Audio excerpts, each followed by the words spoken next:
Objective for today is to collect information about your topic from numerous sources, carefully support your points and opinions with specific facts, examples, and illustrations gathered through your research. You have 5 to 7 minutes. Thank you. Did you know the time sequence? I'll repeat for you. Thank you. President of the Sindhi Association, Mashi, fellow Toastmasters and guests. What's your persona? Does anyone know? What's your persona? Anyone? Persona means personality from the Latin. Are you a leader? Are you an initiator? Are you a follower? Are you a researcher? They're very strong words.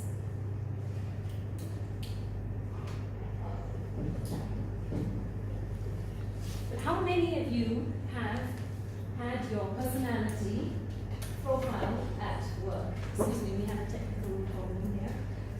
Anybody of you? Any of you being profiled at work? Nobody? Oh gosh, okay. So, I have actually in my working life been profiled, and I wanted to share my experiences and my research, because it's a research project, with you. So, we attended the officers training in January. Myself was there, Vanisha, Vijay, Aro, and Glenn Lim, DTM, he presented another profiling tool. And I thought to myself, oh shucks, not again, what's this?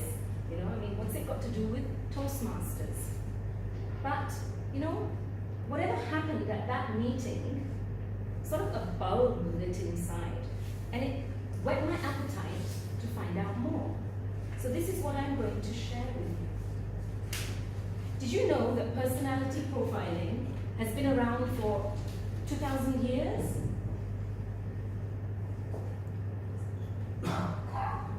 And now it's grown into $1 million industry worldwide. Just one second, I'm a technical problem. I have done this. So anyway, I'll just quickly tell you that the earliest form of DISC, that's a profiling tool, was around in 440 BC, and it was based on elements of fire, earth, air, and water. Okay. Then Hippocrates came around, and I learned about him at university. So he also was there in 3070 BC, and he also based it on 4 personality traits. So these were like a bit complicated and a bit medical, you know. He would say like it's the choleric, which is to do with the liver, and he would assign a color to it as well. Melancholic, which is to do with kidney. Sanguine and phlegmatic. This was in way back then, when it was all to do with the medical doctors and the psychologists. Then when I was working at Julia Gabriel, they sent me to SIM, the Singapore Management Workshop, and I got profiled with this Myers-Briggs type indicator, which had come around in the 1920s to 1940s. It was based on Carl Jung's psychological types, and it was basically using a 16-point indicator. It's quite complicated. So it was saying you're an extrovert or an introvert, and within that there's sensing, your intuition, your thinking, your feeling, your judging, your perceiving. So I did this multiple tool test, and then afterwards I was told, hey, you're an enigma. I'm an enigma? What do you mean? So apparently my classification was not expected by the trainer or the other trainees, because they were basing it on what they perceived and what they saw of me, as compared to what I had filled out in the questionnaire, which was basically based on my current job. So was I really an enigma? Or was I indecisive in answering all the questions? Or was I hiding my true personality and answering how I thought I should be perceived?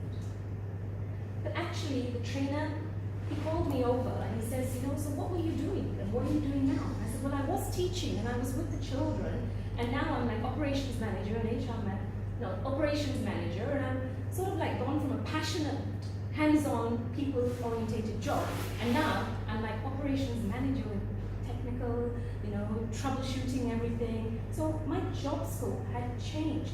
So he said, that's the reason. That's why you haven't fit what we thought you would be, but there was an explanation. So maybe I was an extrovert adapting to an introvert job, but that didn't mean that I wasn't the right fit for the job. Then later on, we did the DISC profile. Okay, now I mentioned DISC before because it actually existed in the elements, but it came back again, and with my research, I actually was surprised to have known has come through the ages. William Marsden, he actually talked about emotions of normal people, and he divided it into 4 categories: dominance, influence, steadiness, and compliance. But this was in his book, and it wasn't patented or anything. And then over the years, obviously, Inkscape from 1994 onwards got it, set it up as sort of HR tools, and copyrighted it, and probably made millions from it as well, as it's gone worldwide. Now, I understood this more because I thought, okay, 4 categories, people-orientated or task-orientated. So this gelled a bit more with me, and I could see how I could fit into it. But you know what? I didn't see how it could benefit me. I mean, I wasn't using the knowledge to better myself, and I don't know what sort of knowledge they were using it for. So then when I became the HR manager, I stopped sending people for profiling. What we did was we had our own in-house branding exercise and created our profiling for prospective job applicants, which, if you've heard of Julia Gabriel, what they wanted was creative people, passionate people. And they changed their tagline from creating confident communicators to express your best self, which is where I got my title of today. So now you must be wondering, that's my research part. But back to January and the COT training. And Glenn Lynn, he introduced the best profiling system. And I'm going, oh gosh, what's this again? And you know something? I actually do feel it's the best one. And it's what he was saying was that he based it on Bolton and Bolton's people skills as well. And then he has adapted it. What it means is that your values and your value system will determine your behavior. And it's your understanding of this that will lead to better and effective communication. So here's Glenn Lim, okay, and then he put this picture up and he says, you know, the subconscious, and this is proving to us that there is something behind all this. He says, about 90% of your values are subconscious. That's what makes you who you are. And he says 80% of people are inclined to interact with their own kind, people with the same value, which is why we also all congregate here in a way.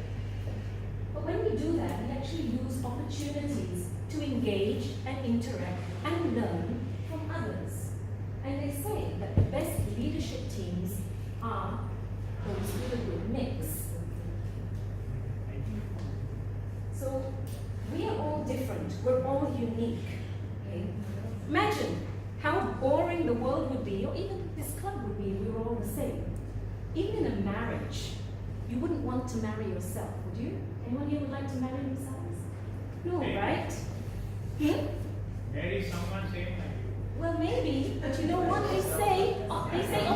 Opposites attract, because opposites complement each other and they add spice to life. Okay?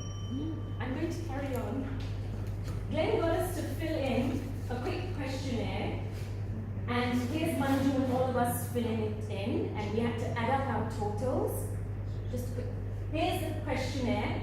It was easier than the rest. The rest had, like, all the rest I've done in my past had 4 questions. This was basically 2 questions. You have to answer one or the other. And then he plotted us. And then when he plotted us, it was very relevant because it's talking about communication, gestures, facial movements, the way you move, body language. It's very relevant to us. And this is what he came up with. Best And you'll remember the word BEST. And it's the acronym for the 4 types.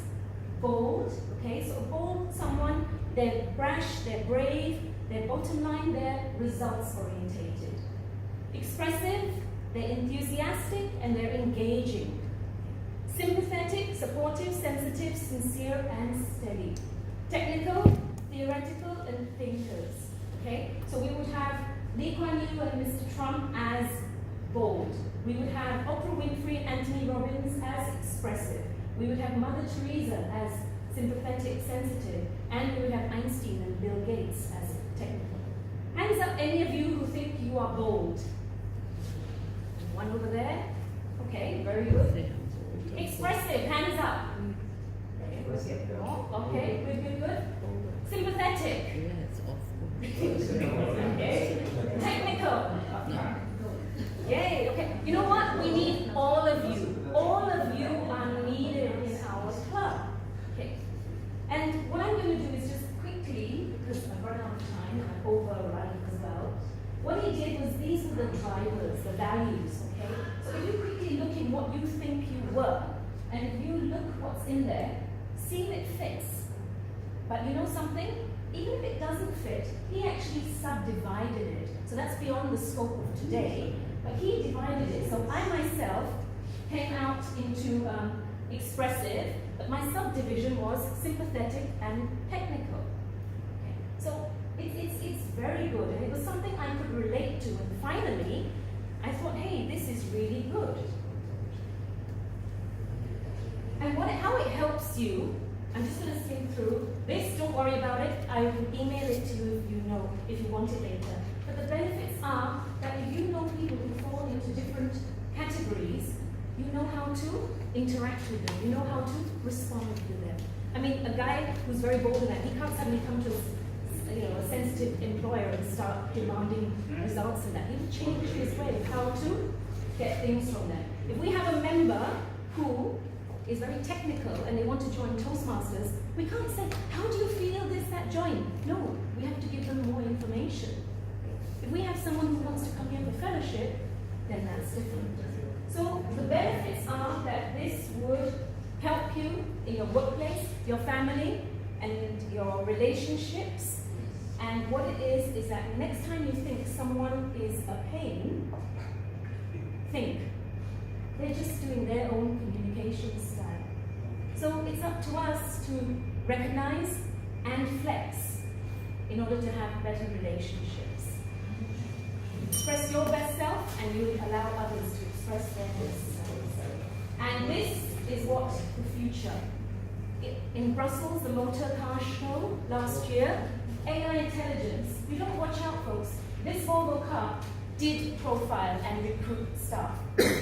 Talk to him there, I can send you the link. He went in there and it profiled him and asked questions, and he had to respond and interact with the car. Then when they were shortlisted, then the HR took. So I think let's stick to our communication styles. Thank you.